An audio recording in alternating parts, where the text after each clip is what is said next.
mi diri sa Amis, no? Maniud to sa mi. Gutom na kayo. Barbecue lami ka og kuan. Lami ka og barbecue. So kung pa-enroll mi sa kumanghod sa MU, pero sarado pa man, so barbecue sa ngaon sa may barbecue dre. Medyo karaan na gid sila nga barbecue no sa Usamis. So di ka taga Usamis kung wa ka kibaw-asa ni. Small but terrible nila ang barbecue no sa una mo piso or dos to if I'm not mistaken. Balunon pa ko ni sa una basta mularga kog barko padung Cebu. Ingon sila eat healthy daw, so kaon ta ginabot kay good for the heart and cholesterol. Pero atik ra na ha, basig na mo tuo ba? Oh, look at that fatty goodness. Kung unsay bawal mao man ginailami, di ba? Maestro.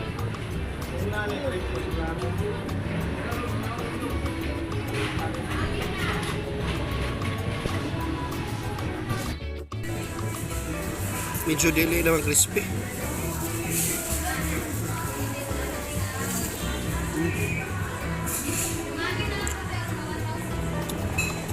Kami yung ginabutan na Cebu yun. Kami yung ginabot.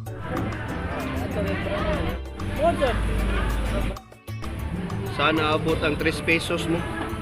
3 pesos oh. Oh? Piso ang tulungan niya. Kuan. 1.50 ang unod. 50 tapos ang tambok. Lawan.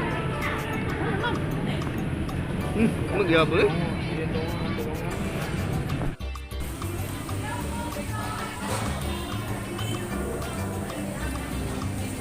A few moments later. So, humagkaon, diretso dayon mi sa MU para magpa-enroll sa ako ang bro nga si Jacko. Magsiman man daw ni siya. Noon, siman loloko man yun yung bata pero pag tinarong lang yung eskwela Jacko nga makahuman ka and prove your doubters wrong. So, humagpa-enroll, uhaw kayo, tilaw ta nila hang street pineapple juice. Sus, muna 10 pesos puno kayo eh. Lami kayo. So refreshing.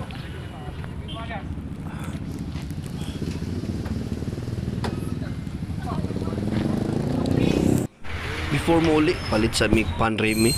Kay lami jud kay nilang panbantok diri. Paborito na ko. Then hapit mi sa Prince sa Tanggob para mamalit og mga kinanglanon sa balay. Dako mo po din nilang Prince diri oh.